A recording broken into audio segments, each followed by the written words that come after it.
श्री राधे राधे। भक्तों, यदि भाव की बात कहें तो अधिकांशतः जीव तो ब्रह्मा जी की सृष्टि के द्वारा रचे होते हैं, लेकिन कुछ जीव ब्रह्मा जी की सृष्टि के न होकर भगवान की सृष्टि के होते हैं। अर्थात प्रभु अपने निज परिकरों को जीवों के कल्याण के लिए इस धराधाम पर भेजते हैं और वे परिकर इस धरा पर अवतरित होकर अपने आचरण एवं अपनी अनुभवी अमृतमयी वाणी के द्वारा त्रैताप से तपित जीवों को भागवत भक्ति के मार्ग पर अग्रसर करते हैं। इन्हीं परिकरों में से साकेत धाम के एक परिकर थे प्रातः स्मरणीय भक्तमाल स्वरूप श्री मथुरादास जी महाराज भक्तमाली। इनका दिव्य जन्म कह सकते हैं या अवतरण कह सकते हैं बिहार में मुंगेर जिले के एक छोटे से ग्राम में हुआ था। धीरे धीरे आयु बढ़ने लगी और बालकों की भांति ये चंचलता से रहित थे महाराज, अन्य बालकों की तरह से नहीं थे।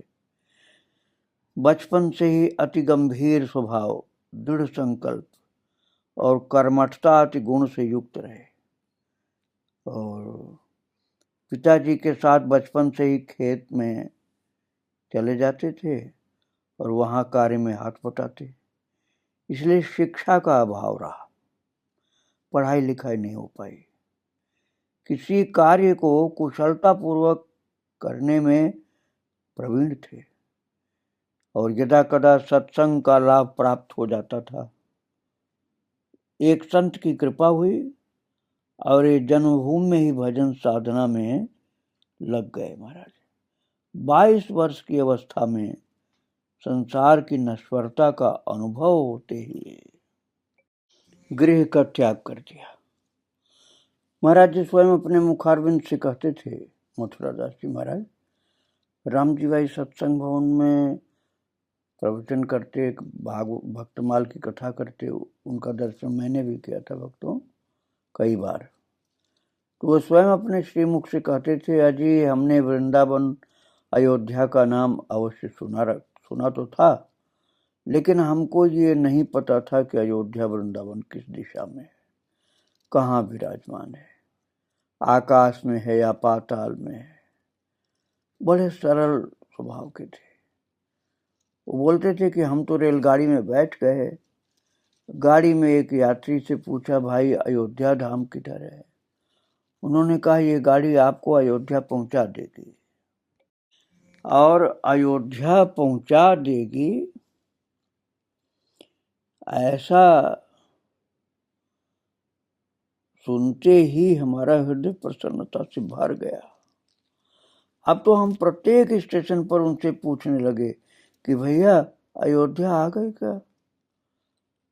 तो सज्जन पुरुष हमारी व्याकुलता देखकर बोले, अरे जब अयोध्या आ जाएगा तो हम आपको बता देंगे, आप परेशान मत होइए। इस प्रकार जब अयोध्या का स्टेशन आया तो मथुरादास जी महाराज कहते थे कि हम परेशान थे। फिर उन्होंने बताया, अरे अयोध्या पहुंच गए हो, अब आप यहाँ उतर सकते हैं, आपका अयोध्या धाम आ गया। तो महाराज जी कहते थे हम गाड़ी से नीचे उतर आए, गाड़ी वहां से चली गई। अजी हमको ये भी पता नहीं था कि स्टेशन से बाहर कैसे जाते हैं। हमने एक व्यक्ति से पूछा, भैया बाहर जाने का रास्ता किधर से है? तो वो कहते हैं कि उन्होंने भी बताया, तब हम स्टेशन से बाहर आए। इसका मतलब यह है भक्तों कि बहुत सरल, बहुत सीधे व्यक्ति थे, कोई चतुराई चालाकी नहीं थी। और बाहर पहुंचने पर उन्होंने ऊंचे ऊंचे मंदिरों के शिखरों का दर्शन किया। पास में ही कई तांगे वाले खड़े थे, तो एक तांगे वाले से पूछा उन्होंने कि भैया अयोध्या किधर है? तो वो उनकी ओर आश्चर्य भरी दृष्टि से देखकर बोला, तांगे वाला, अरे यही तो अयोध्या जी है। अजी उस समय की स्थिति का हम वर्णन नहीं कर सकते, ऐसा महाराज जी कहते हैं। जैसे ही हमने सुना कि यही तो अयोध्या है, कुछ समय के लिए हम जड़वत हो गए। हमें ऐसा लगा कि हमारे सिर पर बहुत भारी बोझ था, वो हल्का हो गया, हम अयोध्या पहुंच गए हैं। तो धाम के दर्शन का प्रभाव हमने प्रत्यक्ष अनुभव किया कि हमारे सिर पर जो पाप की गठरी रखी हुई थी, धाम महाराज की कृपा से वो गठरी समाप्त हो गई।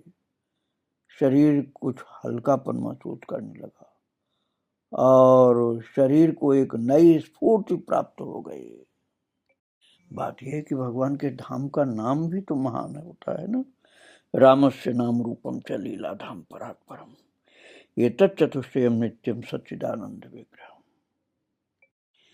अब महाराज श्री अर्थात श्री मथुरा दास जी महाराज अयोध्या धाम में प्रवेश किए और सरयू नदी में जाकर के स्नान करके सर्वप्रथम हनुमानगढ़ी स्थान पर पहुंचे। उस समय गद्दी पर विराजमान थे परम पूज्य महंत श्री सीताराम दास जी महाराज। उनके चरणों में जाकर के प्रणाम किया और आसन लगाने की आज्ञा मांगी। तो महंत जी महाराज ने आज्ञा प्रदान कर दी। पहले संत आश्रम में बिना सेवा के नहीं रुकते थे। कोई भी संत आश्रम में जो होते थे कुछ न कुछ सेवा जरूर करते थे, तब रहते थे। तो महाराज जी में सेवा की भावना तो बहुत प्रबल थी, घर से ही बहुत सेवा परायण थे और भावपूर्वक सेवा करने लगे। इनके सेवा भाव को देख करके महंत जी महाराज अति प्रसन्न हुए। उन्होंने आज्ञा दी कि तुम पूर्ण भक्ति भाव से श्री वैष्णव सिद्धांतों का पालन करते हुए समग्र धर्म ग्रंथों का स्वाध्याय भी करते रहो। लेकिन इनके तपशील स्वभाव और अनन्य प्रेमा भक्ति भाव को देखकर महंत जी महाराज ने संत भगवंत की सेवा शुश्रूषा की ओर प्रेरित किया और कहा कि भजबे को दो ही सुघर, कह हरिदास।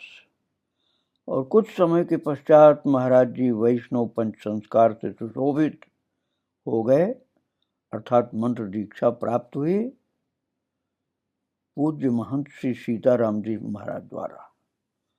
और महाराज श्री सीताराम दास जी महाराज ने इनका नाम रखा मथुरा दास।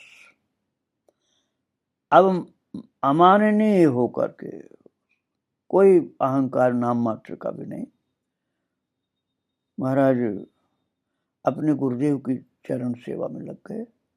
लगभग 2.5 वर्ष तक श्री अयोध्या जी का वास करके हनुमान जी की कृपा से उत्कट वैराग्य एवं प्रभु मिलन की तीव्र उत्कंठा से श्री चित्रकूट धाम पधारे।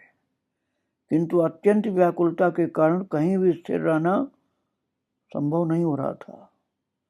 पुनः तीर्थाटन के लिए निकल पड़े और मन में विचार किया कि अब तो बद्रीनाथ धाम जाकर पहाड़ों में भजन करेंगे। लेकिन संतों का कहना है ना कि अपनी सोची होती नहीं, हर सोची तत्काल, बलि चाहे इंद्र को भेज दियो पाताल। तो बलि जी इंद्र का पद चाहते थे लेकिन पाताल जाना पड़ा। ये बद्रीनाथ जाना चाहते थे और रेलगाड़ी में ही श्री जी ने प्रेरणा दी कि भाटा कराए हो, श्री धाम वृंदावन मेरा अभिन्न स्वरूप है। तो इनको ऐसे अंदर से प्रेरणा हुई कि मैं और मेरे लाडले संत वैष्णव तुम्हारी प्रतीक्षा कर रहे हैं। इस प्रकार मथुरा दास जी को ऐसा लगा कि मुझे वृंदावन में बुलाया जा रहा है, अंदर ये क्यों बार बार प्रेरणा हो रही। तो श्री जी के आदेश प्रवाह में प्रवाहित होते ही वो संपूर्ण रात्रि व्याकुलता से मथुरा स्टेशन की बाट जोते हुए काटे। और कब मथुरा स्टेशन आए और उनको लगा कि बहुत जल्दी पहुंच गए, मन में ऐसी व्याकुलता थी। बस स्टेशन केवल मथुरा स्टेशन एक ही रटन थी। और उतर करके वृंदावन की ओर चलने के लिए सोचा। प्रातः काल के 5 बजे थे, मथुरा स्टेशन पहुंचे और उन्मत्त की भांति श्री वृंदावन चिल्लाते हुए यमुना तट श्री धाम वृंदावन पहुंच गए। गोपेश्वर भगवान का दर्शन किया और उसके बाद श्री प्रभुदत्त ब्रह्मचारी जी का जो आश्रम है बंसीबट में, वहां पहुंचे और प्रभुदत्त ब्रह्मचारी जी महाराज का दर्शन करके आप परम श्रद्धेय श्री सुदामा दास जी महाराज के दर्शन को पहुंचे और उनका दर्शन करके उनको लगा कि जैसे यही हमारी जगह, और चरणों में अपने को न्यौछावर कर दिया। संत सेवा की प्रथम प्रेरणा उन्हीं से प्राप्त हुई। उस समय श्री यमुना जी बंसीबट के निकट ही बहती थी। आती ही निर्मल जल, कोई सिक्का भी डाल दो यमुना जी में तो स्पष्ट कांच के समान दिखाई देता था। और भक्तों, आज से लगभग 50 वर्ष पहले सुदामा दास जी महाराज नित्य भिक्षा करने जाते थे। आटा की भिक्षा अधिकतर होती थी और कंडे लकड़ी द्वारा टिक्कड़ बनाकर भजन में निरत संतों को बुला करके नित्य प्रसाद पवाते थे।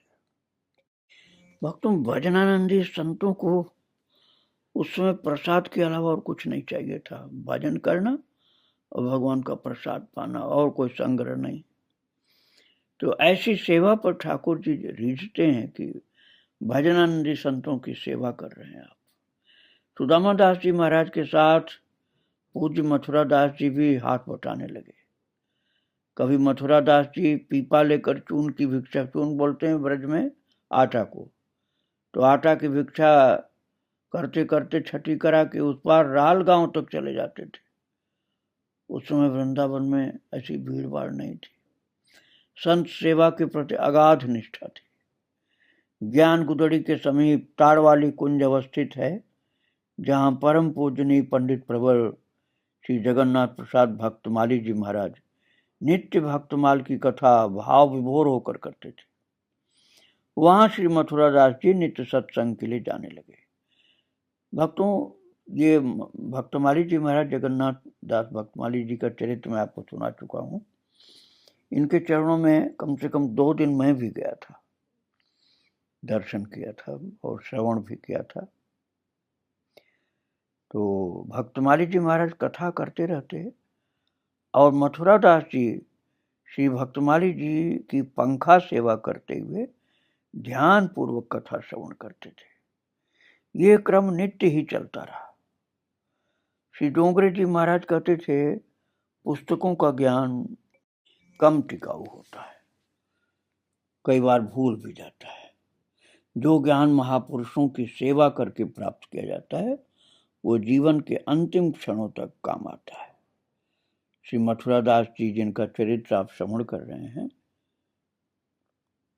भक्तमाली जगन्नाथ दास जी महाराज की सेवा करते हुए संपूर्ण भक्तमाल कंठस्थ और हृदयस्थ कर लिए। गुरु के प्रति बड़ी श्रद्धा थी। तो दीक्षा वाले गुरु तो हनुमानगढ़ी में थे, सीताराम दास जी महाराज, लेकिन भक्तमाल की शिक्षा देने वाले गुरुदेव जगन्नाथ दास भक्तमाली, जगन्नाथ प्रसाद भी कहते हैं, यही भक्तमाली जी हुए श्री वृंदावन धाम में। पहले तो वहाँ नाम भी लिखा हुआ बोर्ड था छोटा सा, अब कुछ और लिखा हुआ भक्तों।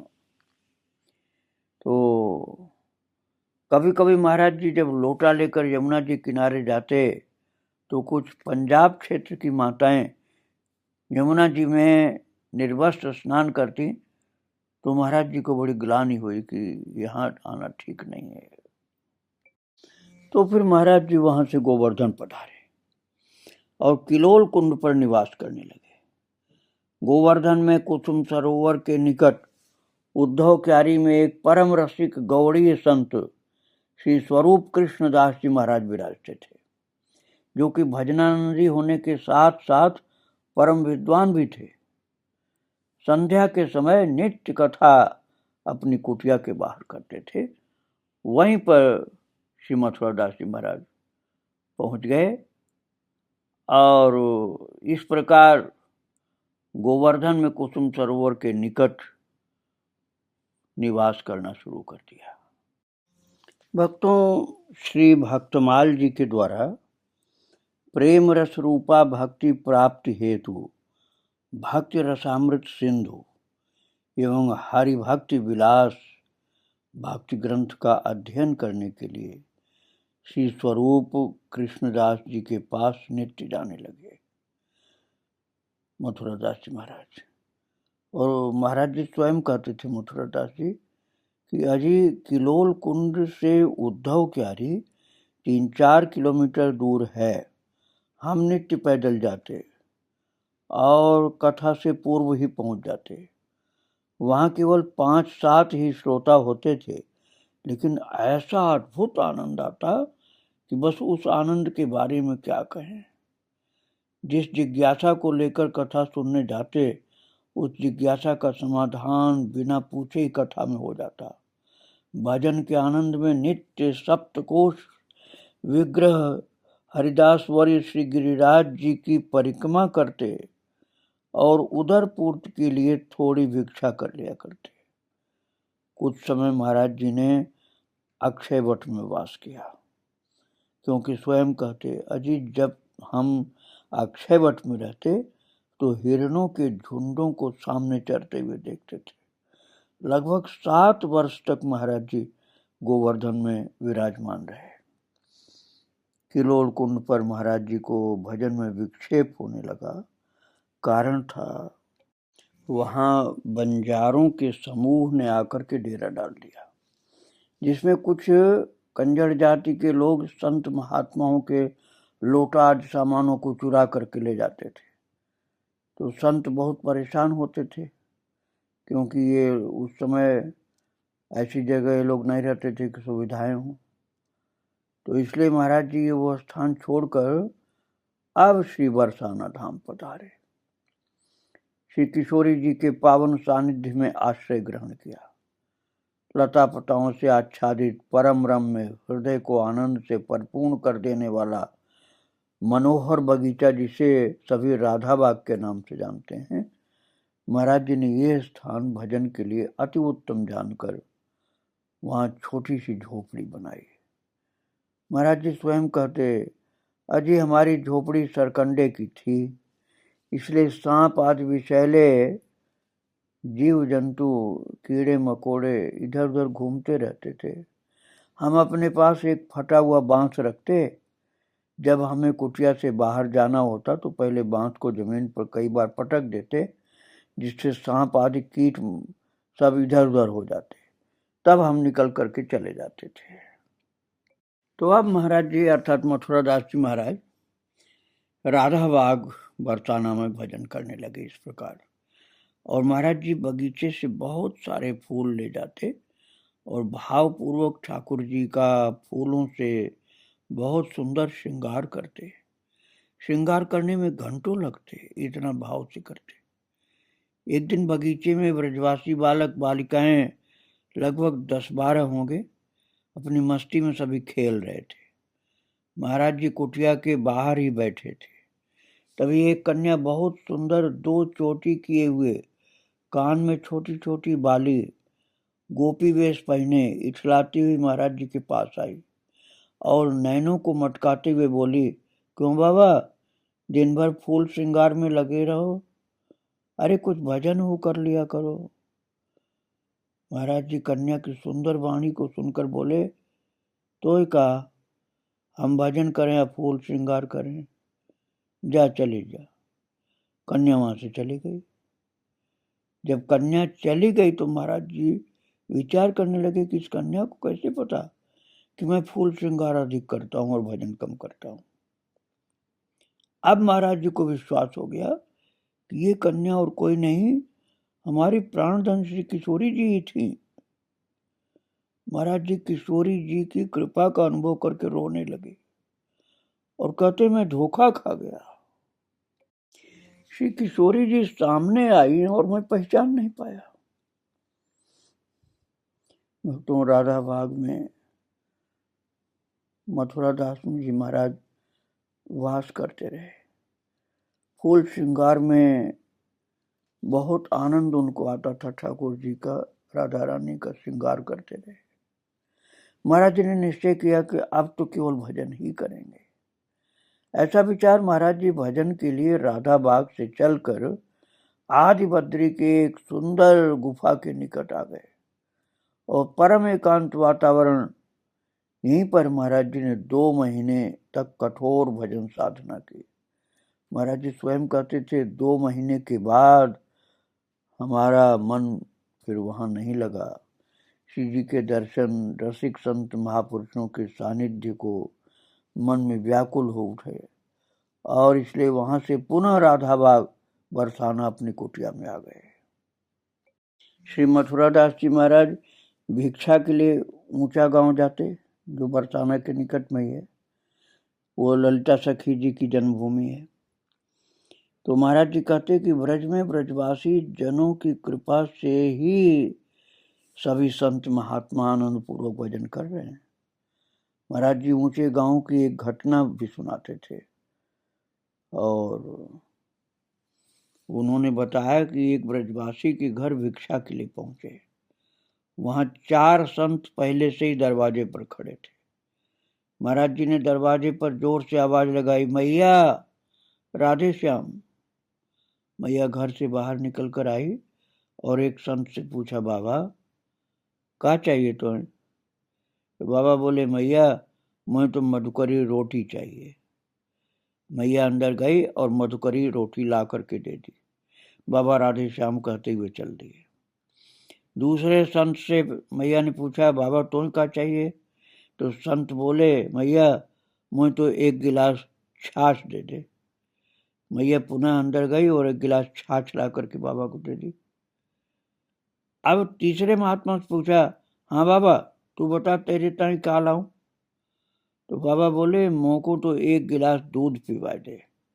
मैया अंदर गई और 1 गिलास दूध ला करके बाबा को दिया। उसके बाद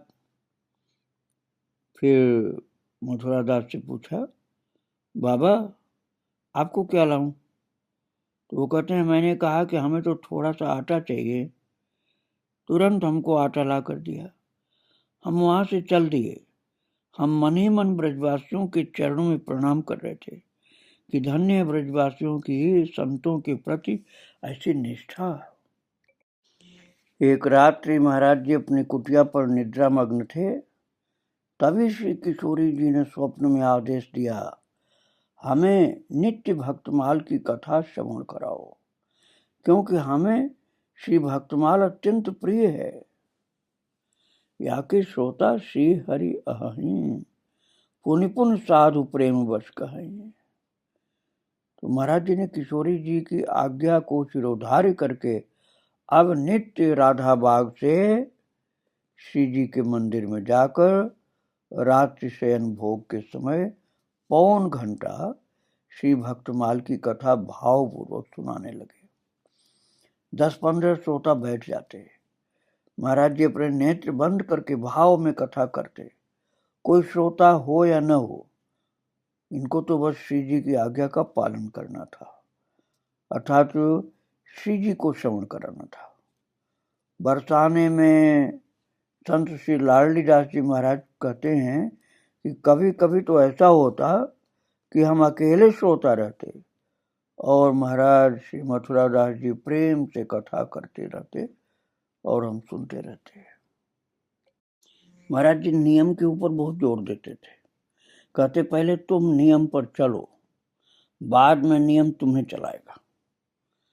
महाराज जी स्वयं नित्य नियम के पक्के।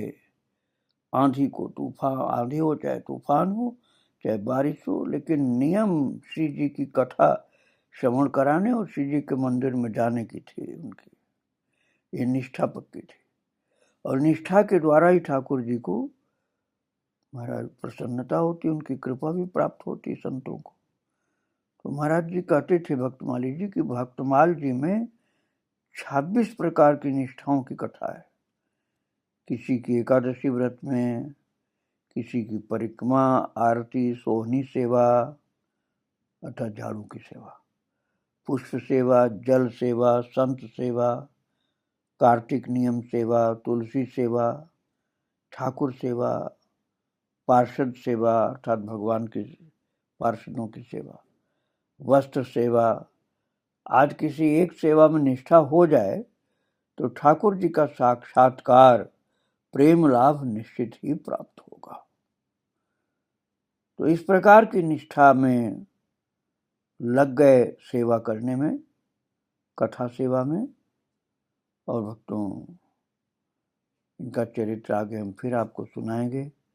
अभी महाराज जी बरसाना धाम में विराजमान हैं, राधा रानी के चरण कमलों में, जो श्री जी का महल बोला जाता है ना पहाड़ के ऊपर, वहाँ प्रतिदिन कथा सुना रहे थे। उस समय की बात आगे फिर मैं आपको सुनाऊंगा। आज महाराज जी को और सब संतों को, राधा रानी को, कृष्ण कन्हैया को प्रणाम करके विराम दे रहा हूँ।